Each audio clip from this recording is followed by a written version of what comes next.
There is still no ceasefire deal between Israel and Hamas.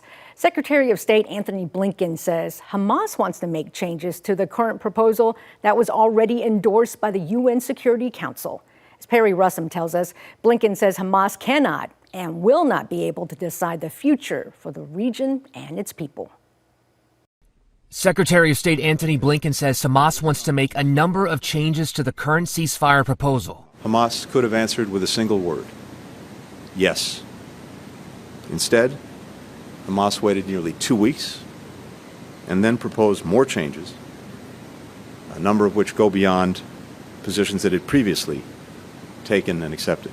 Blinken in Qatar today, the latest stop in his Middle East trip, meeting with leaders, including Israeli Prime Minister Benjamin Netanyahu on Monday. Blinken says they are working to bridge the gaps in Hamas's new demands.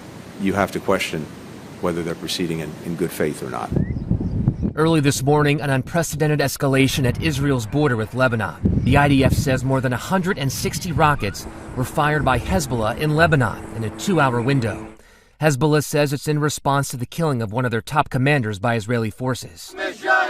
Today in the West Bank, a funeral procession for 3 Palestinian militants killed during an IDF raid yesterday. Israeli forces say 4 of the 6 killed were armed militants, and there was an exchange of gunfire. In Gaza, as this family searches for water, the Hamas-run health ministry says more than 37,000 people have been killed since the war started. Blinken stressing the need for a ceasefire deal. The longer this goes on, the more people will suffer.